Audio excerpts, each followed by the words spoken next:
I never thought I'd see our family's century-old farm sold off like a cheap roadside souvenir, but that's exactly what happened last spring.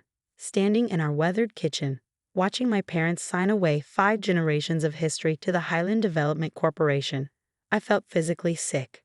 "Mom, Dad, please," I begged one last time, my hands gripping the worn edges of Grandpa Joe's old oak table. "This land has been in our family since 1923. You can't just sell it to become another soulless subdivision." Mom didn't even look up from the contract, her manicured nails flipping through pages with practiced efficiency. After her promotion to senior partner at her law firm last year, she'd stopped having time for anything that didn't come with a hefty price tag attached. "Sarah, honey," she sighed, using that condescending tone that made me feel like I was still 12 instead of 28. "It's just empty farmland. The crops barely break even anymore, and the development company is offering $3 million. Do you know what we could do with that kind of money?" Dad at least had the decency to look somewhat conflicted, his weathered farmer's hands fidgeting with his coffee cup. "Your mother's right, princess. Times change. We're not farmers anymore. Haven't been since your grandfather passed." The memory of Grandpa Joe hit me like a physical blow. He passed away just 6 months ago, and already they were dismantling everything he'd built, everything he loved. "He trusted you to protect this place," I said quietly, my voice trembling. His last words were about the farm. His last words were delirious ramblings about treasure and secrets. Mom cut in sharply.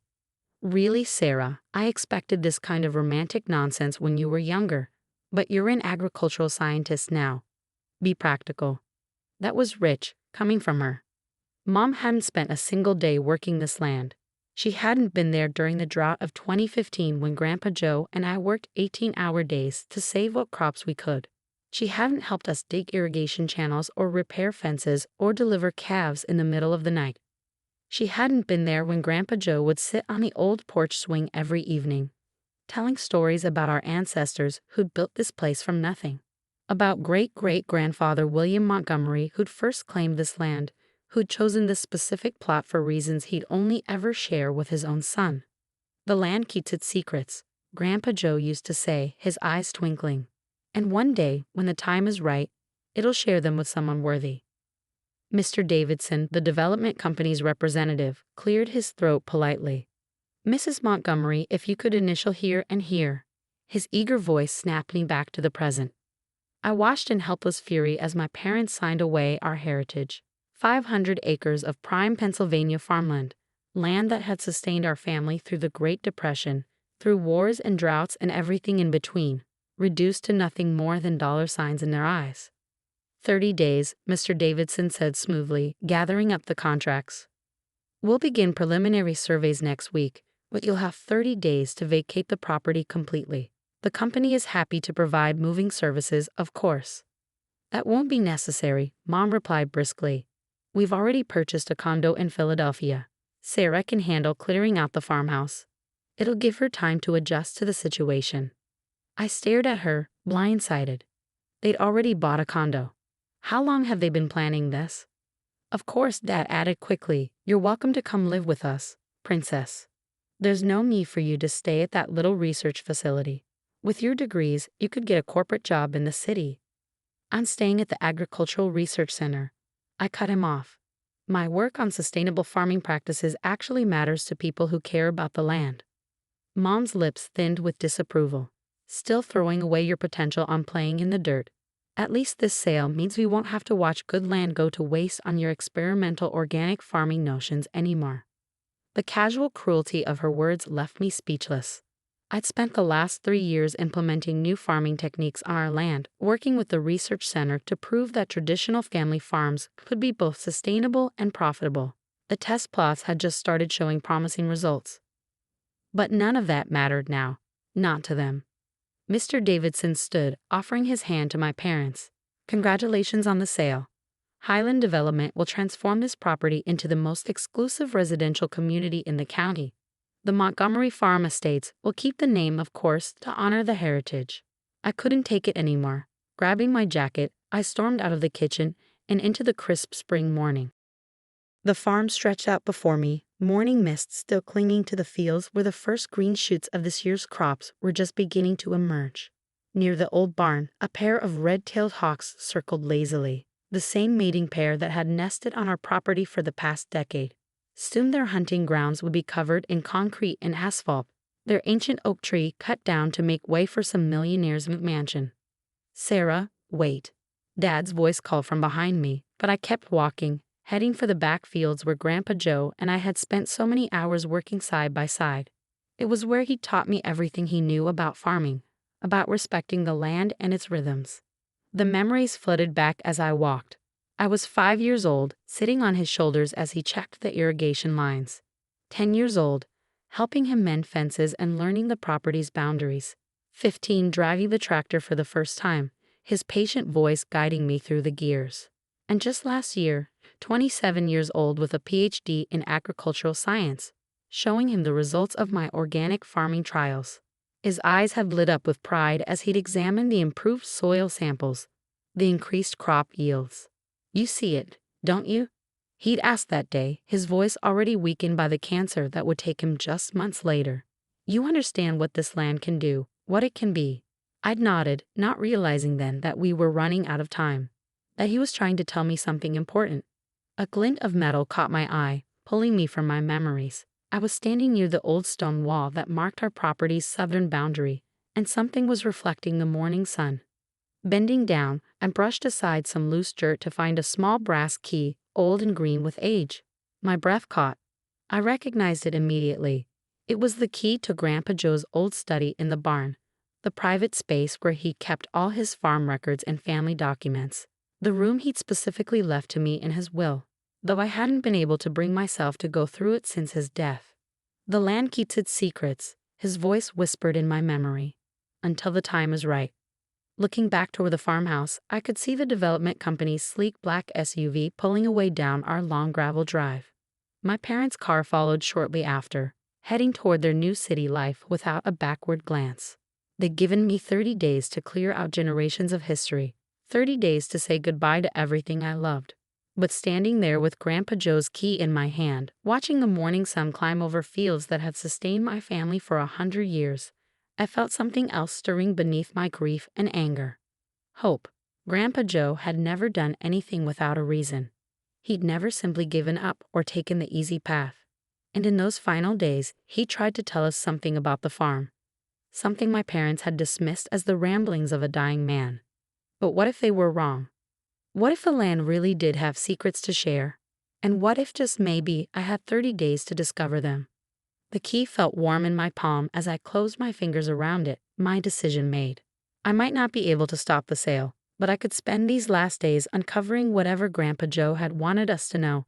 I owed him that much. I owed the land that much.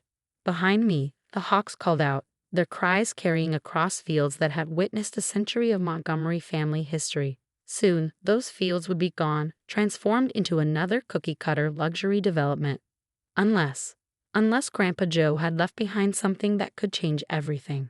Something hidden in that old study, waiting for someone worthy to discover it. For the first time since this nightmare began, I felt a smile tugging at my lips. 30 days might just be enough time after all. Game on, Highland Development. Game on. The old barn study smelled exactly like I remembered. A mixture of leather, paper, and the special pipe tobacco Grandpa Joe used to smoke. Standing in the doorway, key still warm in my hand, I felt his presence all around me.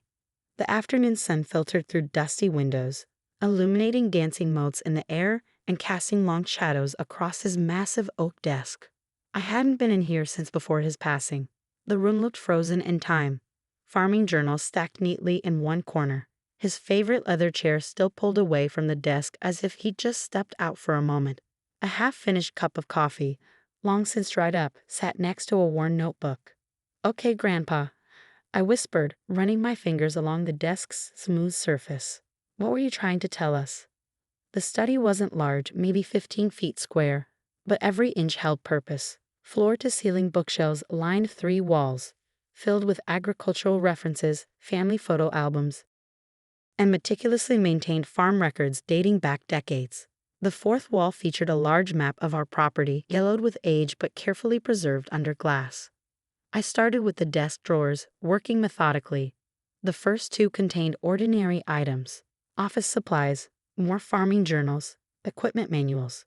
But the bottom drawer was locked. My hands trembled slightly as I tried the old brass key. It fit perfectly.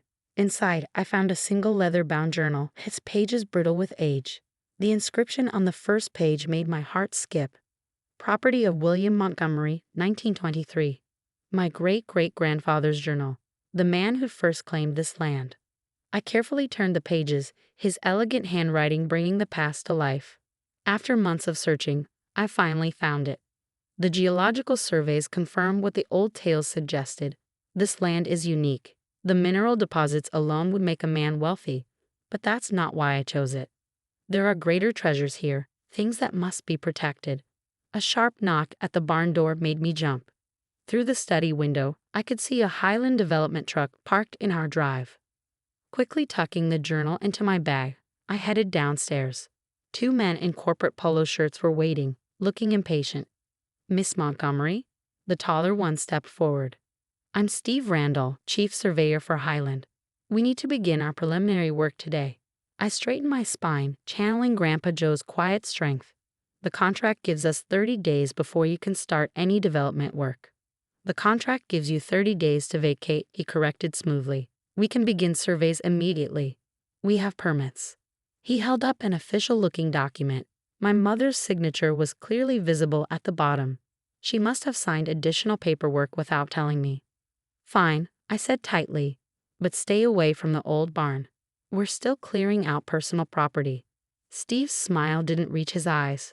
Of course, we'll start with the back acreage. I watched them drive their equipment toward the fields, my mind racing. The journal in my bag felt like it was burning a hole through the fabric. I needed time to understand what great-great-grandfather William had discovered, what Grandpa Joe had been protecting all these years. Back in the study, I pulled out my laptop and began documenting everything while continuing to read the journal. Hours slipped by as William's story unfolded. He'd spent years researching the specific plot of land before claiming it, following historical records and geological surveys. There were detailed maps, coordinates, and references to something hidden beneath the property. But what really caught my attention were the soil samples. The mineral composition is unlike anything I've seen, William wrote. Preliminary tests suggest rare earth elements in concentrations that shouldn't be possible in this region. But there's something else, something the tests can't explain. My hands froze over the keyboard. Rare earth elements, those were crucial for modern technology. Everything from smartphones to electric cars needed them. And they were becoming increasingly scarce. A memory surfaced. Last year's soil samples from my agricultural studies. I'd noticed some unusual readings but had been focused on organic farming applications. I hadn't thought to test for mineral content. The sound of heavy machinery startled me from my research. Looking out the window, I saw several excavators moving into position near the backfields. They weren't just surveying, they were preparing to dig. My phone buzzed, a text from Mom. Highland's board is meeting next week to finalize construction plans. Don't interfere with their work. This is happening whether you like it or not. I started to reply, then stopped as another memory hit me. Last Christmas, Grandpa Joe insisted we watch an old documentary about mining rights and mineral laws. At the time, I thought he was just being nostalgic. Now I wondered if he'd been trying to tell us something else. Opening a new browser tab, I began researching Pennsylvania property laws. 3 hours and several legal databases later, I sat back, my mind reeling from the implications of what I'd discovered. The original deed to our property, filed by William Montgomery in 1923, included something called mineral rights in perpetuity. These rights were specifically excluded from any future sale of the surface property, meaning they still belonged to the Montgomery family trust. If there really were valuable minerals under our land, Highland Development couldn't touch them without our permission. They couldn't even dig foundations without risking a lawsuit. But I needed proof. Hard scientific evidence of what lay beneath our fields. My hands shaking with excitement, I called Dr. Chen at the Agricultural Research Center. Sarah, she answered on the first ring. I heard about the farm. I'm so sorry. I need a favor, I said quickly. Remember those unusual soil samples from last year's study? Can we run a full mineral analysis? I mean everything. Rare earth elements, heavy metals, the works. That's expensive, she cautioned. And it'll take time. I have some grant money left, and I only need a few days. Please, Dr. Chen. This is important. She sighed. Bring them in tomorrow morning. I'll see what I can do. Next, I called Tom Harrison, my best friend from college who now worked as an environmental lawyer in Pittsburgh. I need you to look at some property documents, I said without preamble, specifically mineral rights from the 1920s. How fast can you get here? I can come tomorrow, he said, concern evident in his voice. Sarah, what's going on? I think my great-great-grandfather left us something more valuable than just farmland, and I think Grandpa Joe spent his whole life protecting it. After hanging up, I returned to William's journal, reading well into the night. The more I read, the more convinced I became that he'd chosen this land for very specific reasons that could change everything. But Highland Development's machines were already here, their corporate machine rolling forward with the inevitability of a steamroller. I had days, maybe hours, before they started seriously excavating. I needed to buy time. The next morning, I was waiting when Steve Randall and his crew arrived. I'm invoking a temporary stop work order, I announced, holding up a stack of papers Tom had helped me prepare over the phone last night. Steve's face darkened. You can't do that. We have contracts. Check with your legal department, I said firmly. The mineral rights were excluded from the sale. Any excavation could be considered mining activity without proper permits. Your company could face significant fines. This is ridiculous, he snapped, but I noticed him pulling out his phone and stepping away to make a call. By that afternoon, the excavators were being moved off our land. I bought myself a few days, but I knew it was temporary. Highland Development hadn't built their empire by giving up easily. But as I watched their trucks drive away, I felt Grandpa Joe's presence beside me, almost as if he were still here, still protecting our land. I won't let you down, I whispered. I'll find what you were trying to tell us. I'll protect what's important. The hawks circled overhead, their cries carrying across fields that suddenly held more mystery than I'd ever imagined. Somewhere beneath that rich soil lay secrets that had been guarded for a century, secrets that might just save everything we held dear. And I had a feeling we were running out of time to uncover them.